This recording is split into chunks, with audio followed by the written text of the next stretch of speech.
folks, and I am older than him, come from immigrant families. And they had to struggle to live here, this great land of ours. And most of the young girls, whether they were Italian, American immigrants, Jewish faith, went to the knitting mills, all of those. All our families had people who worked in those mills, and they suffered, they worked hard, so we could live the good life that we do. And we bless you. Thank you. Gary.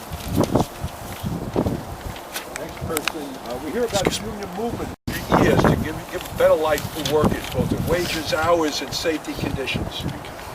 Now the unions are being assaulted, assailed, in many different fronts. On one front is we have in education. We have here the United Federation of Teachers, political director for Queens, Dermot Smith. Dermot? Thank you, Jeff. No. Thank you, everybody. I thought it was important that we were here today to represent the Teachers Union and unions in general, and I thank Jeff for inviting us along. I thought it was interesting that he said this monument here was built by the union. Lately, 100 years ago when this tragedy happened, it became a catalyst for amazing reforms. New York City became, after this event, one of the most progressive cities for labor rights. And back then it was understood that the labor movement wasn't a bad thing, it was about protecting workers and giving them some rights and their families and their children. It's kind of ironic. It's great to be here to memorialize this, but from a memorial we also have to remember that we have to move forward and protect what was great that came out of that tragedy.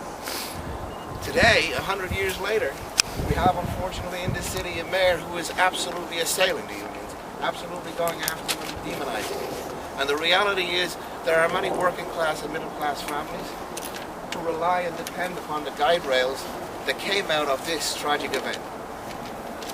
And that's the thing that I think we all need to remember now. We have, as I say, a mayor who has ostracized and tried to get a message across that unions are a bad thing. They are not a bad thing.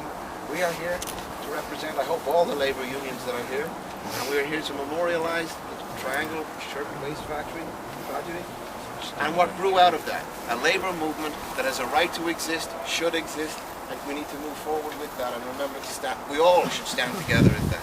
So I thank you very much for being here today. Thank you, Jim. Thank you, Dermot.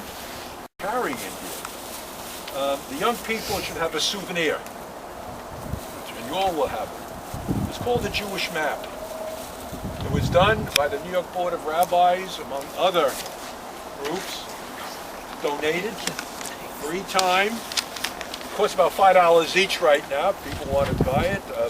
Part of it was financed in the New York City Council. It gives you sites, Jewish sites within the 5 boroughs with an explanation at back of it. It's a big map, very nice. The young people certainly have it. I want to give it to everybody here who's shown up to this particular event. What happened that day? 4:40, someone flicked a cigarette butt into a can filled with old garment renderings, like shirts. When you cut up garments, you have to put it somewhere to cut away pieces. Or someone lit a match. It spread from the 8th floor to the 9th floor. It's something called the Ash Building, built in 1901. Now it's called the Brown Building, and it's owned by New York University. And then it spread up from the 8th to the 9th floor. The 8th floor, people get out real quick. 9th floor, the doors opened inward. They crushed themselves to get away from the smoke, and the cuttings on the floor, flames rose. Some of them got out and went into the elevator. The elevators went up and down, up and down. Italian elevator men risked their own lives to bring them up and down from the 9th floor until finally you couldn't go up anymore. And so the people threw themselves on top of the elevators as they were coming down. Some people got out through another exit and went to a fire escape which was rotted. And the fire escape broke and they died that way. And the most spectacular way that they died, one of them was they had was asphyxiated, they were burnt to death, and they jumped from the 9th floor. The fire department, God bless their souls, was there early. Took them 5 minutes to come. But their ladders only went up to the 5th floor. The 6th floor, the stream of water could not get above that. So people jumped.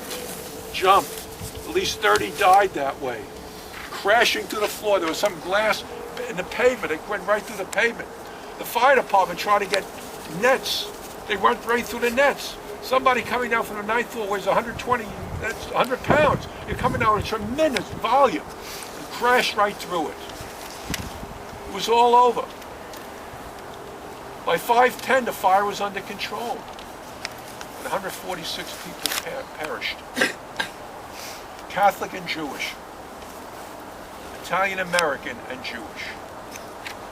And they were there for the golden land, to be in America, to get ahead. They weren't paid much. They were paid like, was a 54-hour week.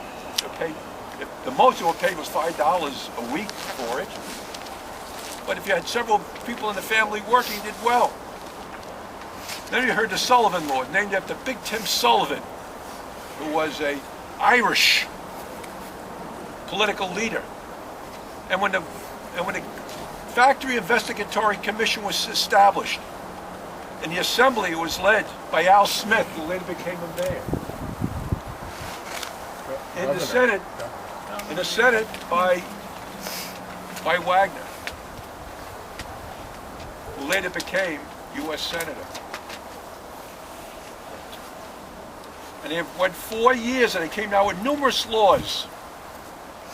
And they looked in, and some of them looked into some places, canneries, where kids 6, 7, 8 years old worked, full time, upstate. And they saw what they had. They developed a series of laws that would protect people. Today we try to protect people as much as we can. Are there sweatshops today? Yes. Are there places where people are overworked and not paid well? Yes, some of our finest restaurants have people who are waiters, delivery boys and girls, people who wash dishes, who don't get paid where they should be paid. And they work under dangerous conditions. That's why we have a good union movement. And people are working towards trying to solve their problems.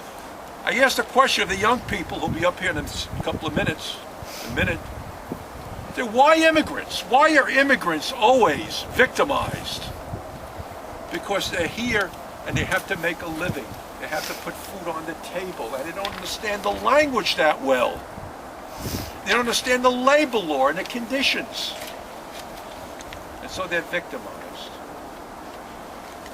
Let the young people be introduced. Carolyn?